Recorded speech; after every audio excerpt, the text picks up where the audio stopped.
Hello. So, I've made a decent amount of animatics in my time so far. I don't think I'm necessarily at a professional level, but I do think I have a lot of good tips and tricks and things that I can share with you if you're wanting to make your own animatics. So yeah, let me run through the process with you. So the basic part of making an animatic is just drawing the frames and editing them together. I use Photoshop to draw all the frames and I edit them together in Premiere Pro. You can use any drawing program you want, and I know of a editing program that is similar to Premiere Pro if you're looking for a free one, because I know Adobe's expensive. I get it. So it's called DaVinci Resolve. I've never used it. I recommended it to my friend and I think she liked it. So I'm pretty sure it has a lot of the same features as Premiere Pro. So yes, I know a lot of animatic artists use things like Windows Movie Maker and Final Cut. And is Final Cut free? I don't know. Whatever free editing program on your computer will suffice. There's some techniques and things that I'm going to talk about later that you need more advanced editing software to do, but you can still make really, really good animatics without that. I just like to do fancy things because I don't think that my art is as dynamic if I don't. Anyway, yeah. So that's the basic things you need to start. So I'm just gonna go over different techniques that I use. Well, let's do it. Saving your shading is extremely important to keep your animatic consistent, especially if you're doing colors. I've done black and white animatics and colored animatics. It's important to save your shading so that everything looks consistent and you're not switching tones in the middle, which I have done in the past. I have an animatic, like my first one, slowly fades more and more throughout, like it gets less contrast, What I do is I'll take the color I'm using, or like the line art color, and I'll use it for the shading, and then I'll lower the opacity, and then you put a little dot in the corner of your canvas on a different layer, and you write down the percent of opacity that you used for the shading, and boom, that's saved there. You just tool drop the dot you made. If you're switching between like doing white highlights or something, which I do. So yeah, you got it saved. It's there. And now you'll be consistent for the rest of the animatic. And just to be safe, I do recommend saving that as a separate JPEG because I have in the past exited out of Photoshop and then lost the thing that I saved. So saving it as a JPEG is helpful too. I don't because I'm lazy, but you could and you should. Also, I would make sure you keep all of your frames in a folder on your computer all together for that one animatic, and have like a background layer in case you do pieces like gliding across and stuff that need to be transparent background because they're overlapping things, having just a plain white or whatever base color you're using frame is good to have, and keep it all together for easy, nice, clean storage. Yeah.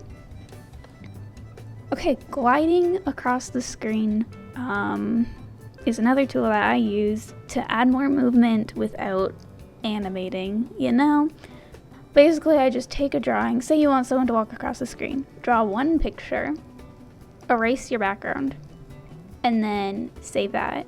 You go to your effects controls and it'll have like the coordinates of where things are on your screen. I know it sounds really complicated. It's not. It's just numbers. You save where you want it to start, and then you go to the end and you pick new coordinates where you want it to end, and it'll just glide there. You got your starting point and your ending point, and it will glide between those points. You can do that for all sorts of things. You can also have things glide on top of other images by stacking the layers. It's all good, useful things. I hope that made sense. If it didn't, sorry. If you want something to glide across the screen, or you want like someone to like shift their pose or expression midway through walking, that is all doable, my guy.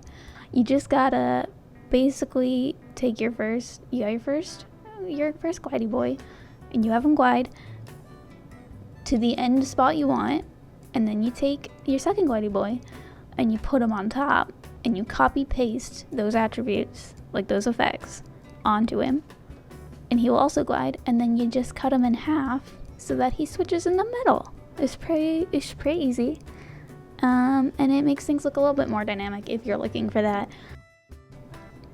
Now for zooms.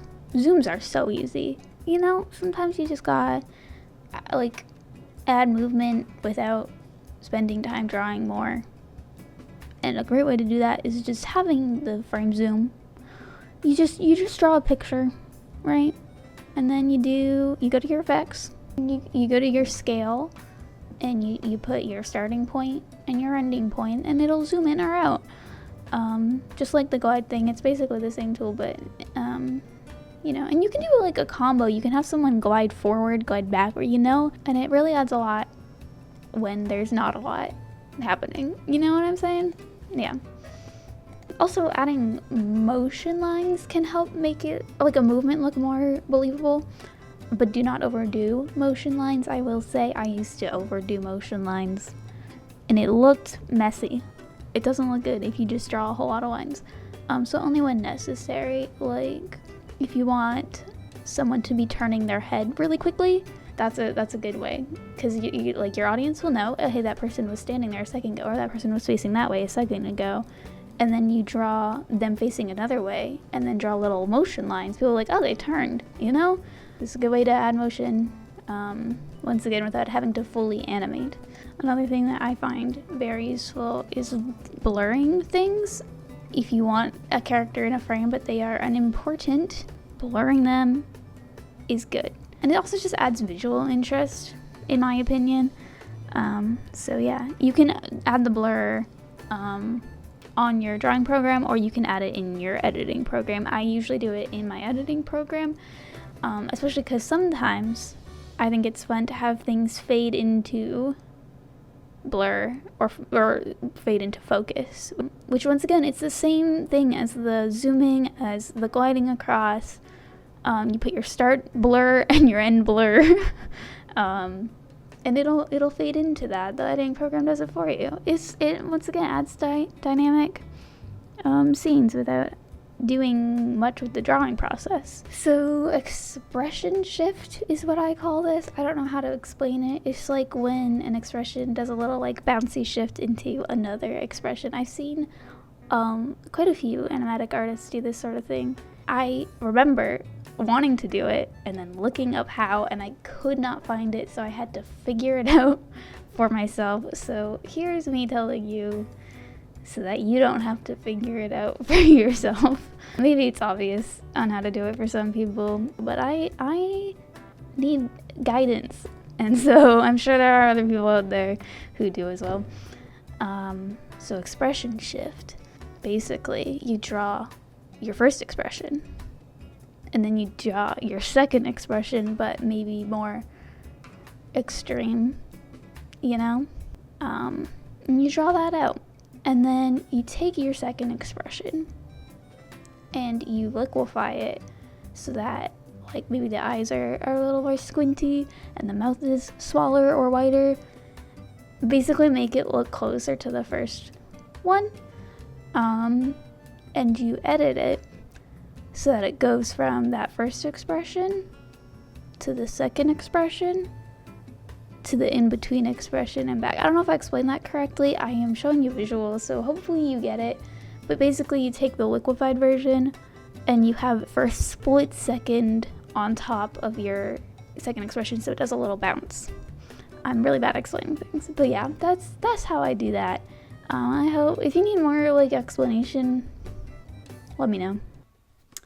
Okay, We're gonna move on to a Q&A section. This sounds very professional and fancy. I just asked people to send me Q's so I can give them A's. Good question, A+. Yeah. So I asked on all my social media. I asked on YouTube, I asked on Twitter, I asked on Instagram. And I'm gonna answer those questions.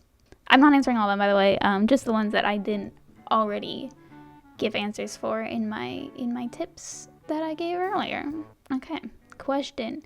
How do you deal with the overwhelming amount of layers? I've struggled with this for a while and it always slows down the program. I used to have that problem a lot with my old laptop, and then it died and I had to get a new one, and I haven't had that problem since. So I feel bad about not really having an answer for that. Just save a lot. Delete the unnecessary layers. Keep it at like 1 or 2 or 3 layers per frame, and then get rid of those layers, start fresh, you know? And then on your editing program, that's another story.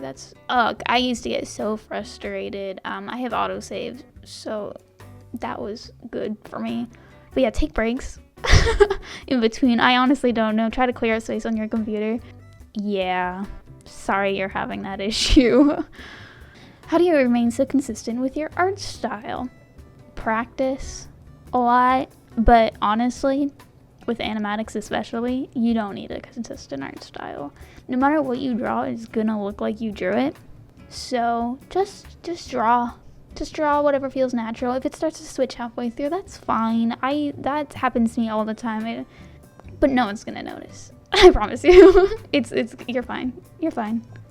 How to avoid making entire animation, because I feel like if I ever tried making one of these, I make a bunch of frames I consider essential instead of just key still frames. Once again, I understand this greatly. When I first started making animatics, I for sure overdrew frames and made it like really choppy animations. What I found in recent times helps with that is just to think about what movements are essential for what you're trying to get across.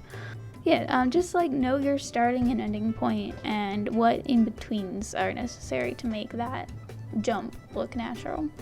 Does that make sense? Hopefully. Is there anything you've learned from doing animatics that would have been good to know from the beginning? That they'd take a lot of time.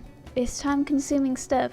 I would keep that in mind, and if you're taking even like a month to make it, don't sweat it. Don't beat yourself up about it. Like it takes a long time.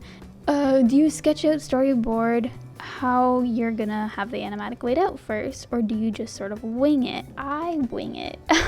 It would be smart to storyboard it, but like I said, it's time-consuming stuff to make. So I just go lyric by lyric and figure out what I want for that next part. But I will say, if you want to do an animatic as a career, you're gonna have to storyboard because clients are gonna want to see your process. So it would be, if you want to do it professionally, get into the habit of doing that. I don't, so I don't. How do you choose the songs? I just whatever sparks inspo. If I hear a song and I connect it to characters, and I can start to sort of picture one in my head, then I'll make it. There are times when I hear a song that I like and I really want to make an animatic for it, and I'll try to brainstorm characters that I think fit it. So yeah, well, it's usually just whatever I feel like doing. That's it. That's my tutorial type video on how to make my animatics. If you have more questions or want me to go into more detail explaining, you can ask me in the comments and I will reply, but no guarantee I'll be good at explaining it, especially without visuals. I am a visual learner myself. But hopefully this all made sense, and I hope it inspired you to want to try and make your own animatic, because all you gotta do is just do it. Even do like a 10-second animatic, just do it, right? Like, you don't even have to use any of this device. Just draw pictures and then edit them together and put music on top. That's it. That's an animatic. You got it. You did it. That's it. That's all I got. Thank you for watching. I hope you enjoyed this video. please check out the animatics I've done. Maybe. A lot of them are old and not very good, but you know, they're there. And check out my other videos, maybe, if you want to. I do sweet paints and stuff, and yeah, that's it. Thank you so much. I appreciate you, and I hope you have a good day. This is a new outro for me. Bye-bye.